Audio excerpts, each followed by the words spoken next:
Hello children and welcome to today's class. हम अपने घर में रहने के अलावा घर के आसपास बहुत जगहों पर घूमते हैं। जब हमें घर से बाहर जाना होता है तो हम अपने डिफरेंट मीन्स ऑफ ट्रांसपोर्ट भी यूज़ करते हैं। कभी कभी we travel by foot, sometimes we travel by a bike और a scooty, and at other times we use a car.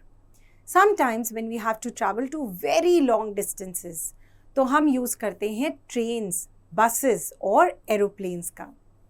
तो हम घर बैठे ये कैसे पता लगाते हैं that some distance is walkable, another distance can be covered by car, but there are some distances that have to be covered only by an aeroplane.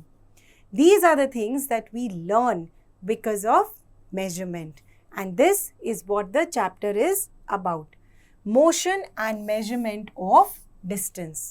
So what is motion? When you get up from your chair and walk up to the bathroom or the kitchen, you are changing your position. This is motion. We are going to learn more about motion and measurement in the chapter. But before that, let's think about early man. Early man के पास transport के बहुत सारे methods नहीं थे. So how did early man travel? Early man used to travel on foot, whether it was short distances or long distances. और जब early man के पास wheel develop हुआ तो अर्ली मैन ने धीरे धीरे कार्ट डेवलप करी। फिर अर्ली मैन ने एनिमल्स को टीम किया और एनिमल कार्ट्स डेवलप करी, जैसे कि horse cart.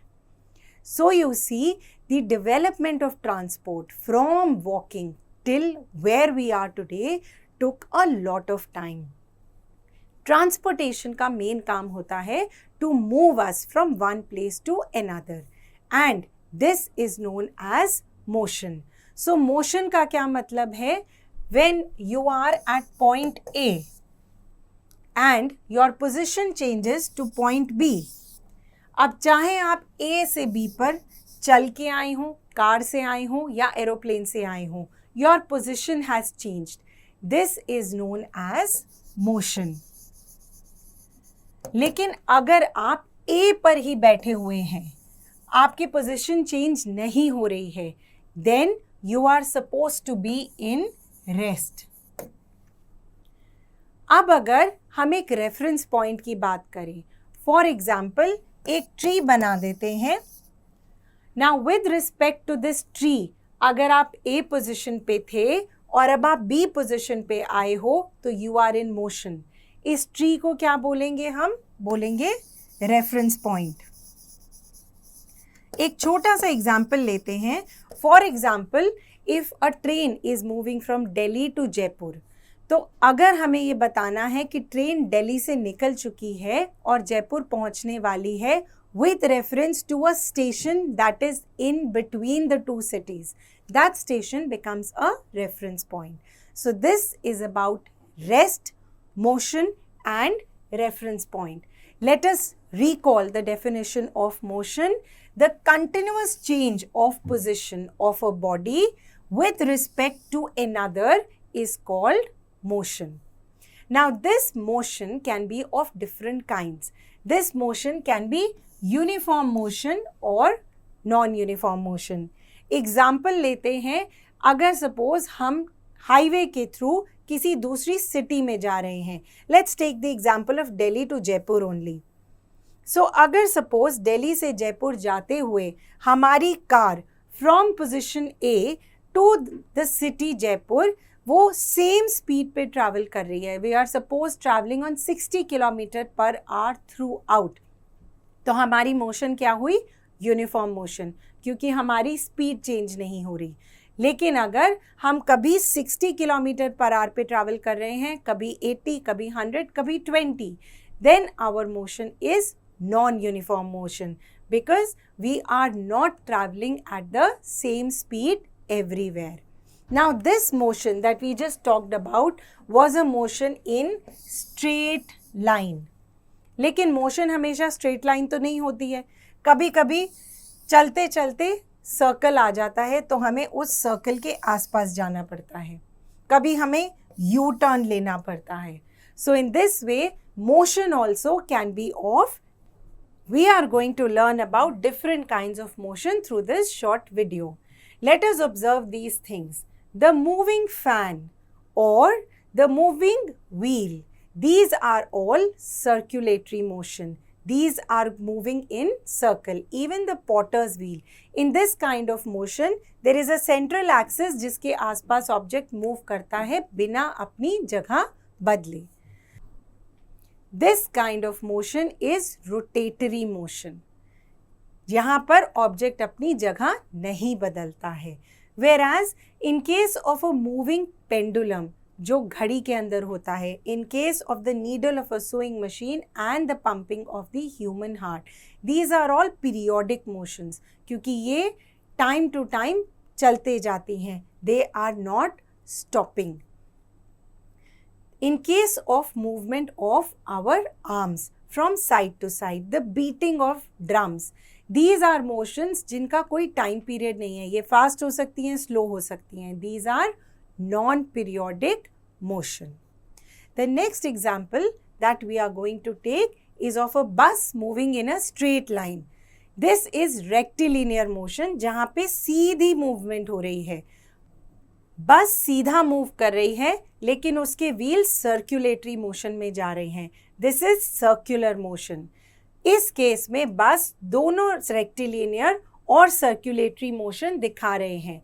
So there are certain objects which show more than one motion at one time. Then there is another type of motion which is called random motion. जब school में break की bell बजती है तो बच्चे school से निकलकर कहीं पे भी रैंडमली इधर उधर भागते हैं. एक बर्ड जो अपनी मस्ती में आसमान में घूम रहा है, it also goes from here to there without thinking. All these kinds of motion are called random motion. अब जो एग्जाम्पल हमने शुरू में लिया था कि हमें कैसे पता लगेगा कि हमें एक जगह से दूसरी जगह जाने के लिए कौन सी चीज़ यूज़ करनी है, स्कूटी, बाइक, कार, ट्रेन या एरोप्लेन. ये चीज़ हमें पता लगती है मेजरमेंट से. मेजरमेंट का क्या मतलब है? मेजरमेंट का मतलब है कि हम एक अननोन क्वांटिटी को मेजर कर रहे हैं. मेजरमेंट किस किस चीज़ की होती है? मेजरमेंट होती है लेंथ की, मेजरमेंट होती है वेट की, मेजरमेंट होती है कैपेसिटी की एंड मेजरमेंट होती है टाइम की. Let's explain each one of them very quickly. Delhi से जयपुर का डिस्टेंस लेंथ. सब्जी वाले से सब्जी लेते हुए how much quantity of the vegetable you order is weight. Capacity is the liters of milk or liters of oil that you buy from the market. And time, of course, हम बोलते हैं ना हम 5 मिनट में आए या ये काम करने के लिए हमें 1 hour लगेगा. That is the measurement of time. Now इन सारी measurement के लिए कुछ units हैं. Units are the physical quantities that are used in measurement. Let us read them one by one. So in order to measure length, we use meter. The symbol of meter is m. In order to measure weight or mass, the unit is kilogram or kg. Time measure होता है second, s में. Electric current measure होता है ampere में. Temperature measure होता है Kelvin में. And amount of a substance measure होता है mole में. But for this class, we are going to limit ourselves to the measurement of the 4 quantities that we just discussed. अब इन measurement की quantities को बनाने की क्या ज़रूरत थी? हम सीधा अपने आप से क्यों नहीं measure करते? In olden times, people used to depend on units of measurement like handspan, cubit, footspan. अब मेरा handspan different होगा, आपका different होगा. That is the reason there has to be a standard unit of measurement जो हमने अभी पढ़े. और इन standard units of measurements को बोलते हैं SI units. Standard units of measurement. Now let us understand the measurement of length. Measurement of length क्या होती है? It is the distance between two given points. हम measure क्या क्या करते हैं? हम measure करते हैं अपने टेबल की लेंथ, अपने पेंसिल बॉक्स की length. We can also measure the length of an item of clothing. For example, the length of a shirt. Or when we go to buy a fabric, we also measure the length of the fabric.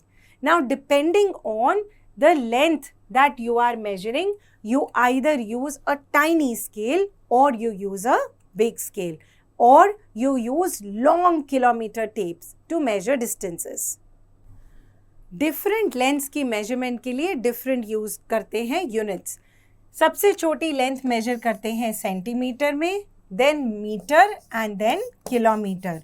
और इनको आपस में change करने के लिए एक simple system होता है in which we have to multiply the smaller unit with a certain number. Let's see, for example, we can convert a kilometer into a hectometer, to a decameter, to meter, to a decimeter, and even to centimeter. Now, there are certain rules to be used when we are using these units of measurement. सबसे पहले जो measuring unit होता है उसको short form में लिखते हैं.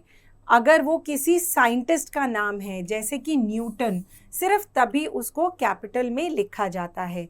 Rule 2 है कि जब आप फुल फॉर्म यूज़ कर रहे हो तो आप हमेशा सारे लेटर्स स्मॉल में यूज़ करेंगे. रूल 3 है कि आप कभी भी सिंबल फॉर अ यूनिट को प्लूरल में नहीं लिखते. So for example, if you are writing metres, 10 meters, when you use the symbol of meters, you are only going to write M. You are not going to write MS. Now, how to measure a curved line? Curved line को measure करने के लिए जो curved line के 2 points हैं, उनके ऊपर हम मार्किंग करने के बाद एक थ्रेड लेके उस curved line के ऊपर साथ साथ चलाते हैं. जब हम ये थ्रेड लेके इसको सीधा करते हैं, the length of the thread is actually the length of this curved line. So children, in this chapter you have learnt about the different kinds of motion. You have learnt about uniform and non-uniform motion. You have also learnt why measurement is required in our everyday life and what are the standard units of measurement. Thank you.